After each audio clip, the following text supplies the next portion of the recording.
Hey, my name's Dominique, and I wanted to come on here and make a video in regards to the best products to buy for your clubfoot baby to help make them more comfortable. I know that your baby being diagnosed with clubfoot, it can seem scary, but having gone through it myself, I promise it's not that bad. But there are some products that can help you and your baby along the way, just to make them a little bit more comfortable and a little bit less fussy, because it can be uncomfortable for them. But my daughter, she started her treatment of correction when she was only, I think she was 5 days old. It was 2 days after we left the hospital. So being that young, it's pretty much all she knew for a little while. So she didn't know any difference. But these products will help you and your baby. And I just wanted to share that with you all so that you have the information up front instead of having to dig all over the world for it. So if you're not familiar with the treatment of clubfoot, the Ponseti method, that's what we did. That's the most common method. What we did was put a sock over the cast. I put my sock, an adult size sock, over the entire cast. So that's from the toes all the way up over the knee and to the thigh. And what I did is I would put the sock kind of upside down so that the heel part of the sock was covering her knee. And I found that that helped not only keep the cast clean, but make sure that there was no debris getting into her toes, because they're having this cast on a week at a time at first.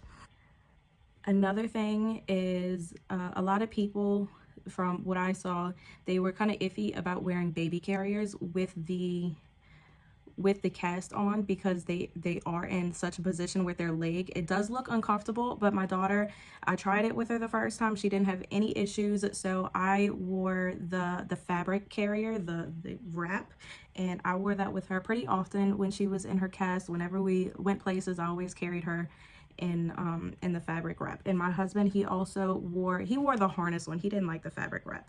So I will link both of those. I will link both of our carriers that we have.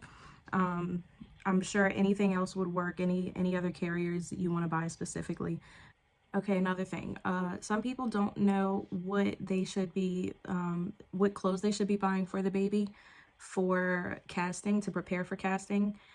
I would say normal newborn clothes is perfectly fine, but you want to hold back on the footy pajamas. Only buy a few, because you're not going to be able to wear them for that long. In the casting phase, they are able to wear the footy pajamas, and well, at least my daughter, she was able to wear the footy pajamas, but it was over her cast. And I believe we always did the 0 to 3 month size when she had her casting done, because the newborns would have been too small for that casted leg, as it was pretty bulky. So we always did 0 to 3 month size footy pajamas for her. And that's fine for nighttime. That's fine for during the day if it's winter for you when the baby's born and when they're having their casting done. Another thing is just a plain onesie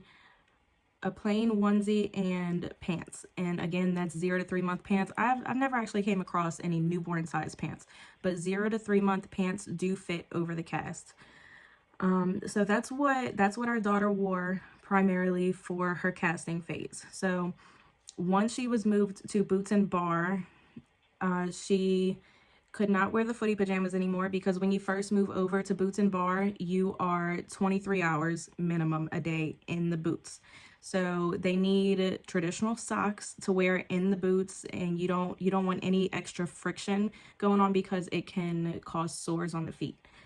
And it can cause sores on the feet. So what we did was traditional pants, traditional onesie. If you need a long sleeve, go ahead with a long sleeve onesie. And what can help, a lot of people don't like it, but you can get the full pajamas where there's snaps at the bottom. Okay, the pajamas with snaps at the bottom, this isn't pajama, this is more of an outfit, but you can see you would pull it over their head, and the bottom is all snaps. So that way, if you need to do a diaper change, you don't have to worry about it being stuck at their ankles or around their feet. So something like this is pretty good. My daughter actually wore this a few times when she was in her Boots and Bar. This is a size, this is a size 6 to 9 months. So again, that way you can unsnap it and be able to change their diaper. That's something that you want to be careful about, because if you can't change their diaper, there's an issue. You're going to have to take the boots off and then redress them, and it's just a lot of complication that you don't want to have to deal with. Our favorite thing to this day, and my daughter is 2.5 years old, is sleep sacks. So this was actually her 0 to 3 month sleep sack. She started wearing these when she got into Boots and Bar from the very beginning. It keeps them nice and warm. It's a zip up, and of course they have the little clip. And my favorite thing, oh, there goes my girl. My favorite thing is they have the pullover gloves. So she can wear this during the day if she's just trying to keep warm around the house. But at night, I know with both my kids, they don't like, if I keep their hands exposed during the night, they're going to be scratching themselves every time they wake up. And both my daughters, whether you cut their nails super short or not, they're scratching and they just have marks all over their face. So this is by far one of our favorite things for club feet and for any baby, to be honest, any newborn. But my daughter is still in these to this day, obviously a bigger size. She is unfortunately at the biggest size that this brand holds, and that is Hudson Baby. I'll put the Amazon link in the description. But yes, this is by far our favorite. We recommend this to all clubfoot parents, to any parent, to be honest. I love these so much. There was something that I wanted to add about these sleep sacks. The reason that we use them till this day with our 2-year-old is because she's flopping around her crib. Well, we actually just moved her out of her crib. She started climbing out with her boots on at that. But the reason that we wore it for so long is because since it's closed in at the bottom, it keeps her boots from getting stuck in the bars of the crib.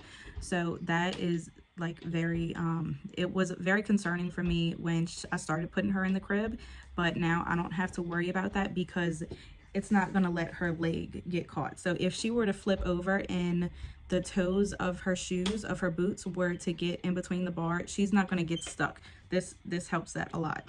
And another thing is when she knocks her boots into the back of the crib, into like the headboard, it's not as noisy, because if not, it would have been plastic against a hard surface, and it's just loud, loud, loud. And it'll wake her up, it'll wake the whole house up. And now that she has a baby sister sleeping right next, like in the room next to her, we don't have to worry about her making too much noise when she's just simply rolling over in her sleep. Another thing that I should have mentioned earlier, and I honestly forgot all about it, was this. Looks dirty, that's just because it's stained. But this is an alternative to a traditional swaddle. So with casting, and even with Boots and Bar, you can't really get a tight swaddle on them. And both my kids were very, like, they love to be swaddled. If they weren't swaddled, they weren't sleeping well. So for my firstborn, when we first got her into when we first got her into Boots and Bar, this is what I used. When she was in the cast, I would figure out a way to wrap the blanket just around her top part, so it's loose around her cast. But I should have had this from the beginning. So what it is, it's Velcro, but you lay the baby, this is the back of it, you lay the baby right here, you put this directly on their chest. I have a baby doll right here.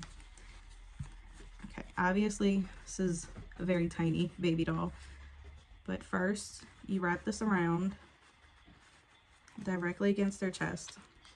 Make sure it's snug, but I mean obviously not too tight.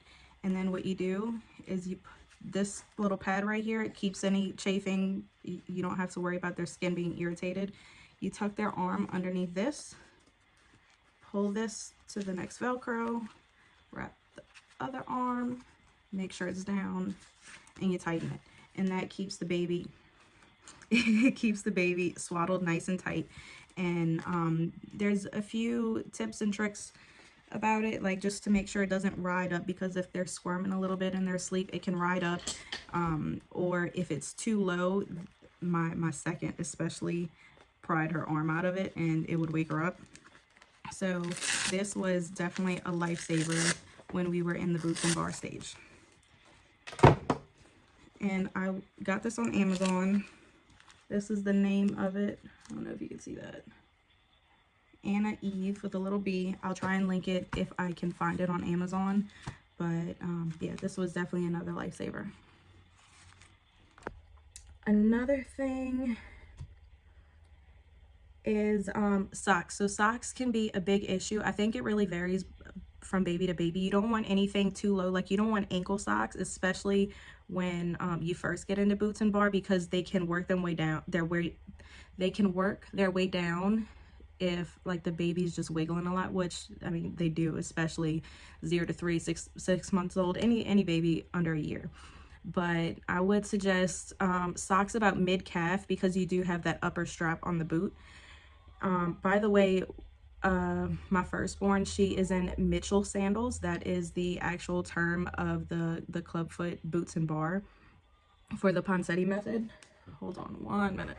The clothes that your baby wears during the day or in the middle of the night, it really just depends on the temperature. Our main thing was just regular onesies and pants, because with the pants it's easily pulled down to change a diaper, and you don't have to worry about too much commotion to get access to the diaper. Car seat. Car seat is very important. When you go to purchase your car seat and you know that your baby has been diagnosed with clubfoot through your anatomy scan, or whether you were diagnosed when you gave birth in the hospital, you have to make sure that your car seat is wide enough to be able to fit their boots. So I had no idea of this. I never saw anybody mention it. I never noticed anybody mention it with the pages that I joined and stuff like that. But I noticed, because my mother, she actually purchased a car seat to keep in her car for when she had the baby, and it was an even flow. I'm not sure of the model, but it was too narrow to fit her legs, because the Boots and Bar had her legs spread out too much, so she could not sit in that car seat. What we have is the Graco. I've never had an issue with Graco. We have 2 different car seats. We have the Forever DXL, something like that. We have that one for our Forever car seat. And then the infant car seat is just what came with the stroller. So I can link those down below, but those have never given us an issue, even with the doctor having to spread her bar as she grows, because it's supposed to be adjusted as you grow depending on the width of your shoulder blades. Okay, this is something that was gifted to us. Oh, it sat on it. I have it in, it is a cushion. I don't know what it's actually called, but it's this right here. If you can see, it has this cushion for the legs, this spot for their head. It needs to be washed, but this is where their head goes, their body. It actually is supposed to be positioned like, it's actually supposed to be positioned like this without a gap, but we loved it so much and it was so helpful that we moved it down just so that we could use it longer as she grew. So you can get a good amount of time out of it, but as she grew, like her butt would be here, head would be here, but this helped to elevate her legs and her knees just so that she wasn't getting any pressure put on her legs from the cast. The cast will put pressure at the top of the thigh depending on how the leg is bent. So this helps that. And I even used it for my second daughter who wasn't clubfoot at all. But it also helps keep them from rolling around, and it helps give me peace of mind that they won't roll off anywhere. And it also gives a barrier if you're gonna co-sleep, that you can just put this next to you and it's a defined line, like, okay, the baby's right here. I found it on Amazon, so I'm gonna go ahead and link it. But the sleep sacks, that is like the biggest things, along with making sure that you have a car seat that actually fits. But yeah, those are the biggest things for me. The last thing is shoes. When the baby starts walking, my husband and I, we were very particular about the shoes that we wanted her to wear to make sure that she was walking correctly, because our surgeon told us that the more the baby walks, it actually corrects their foot. It keeps it corrected and it keeps it from relapsing. So we went with Stride Right for the first 2 years, but there will be a handful of videos about our clubfoot journey. So if you have any questions or any recommendations for videos, just drop a comment and we'll see you next time.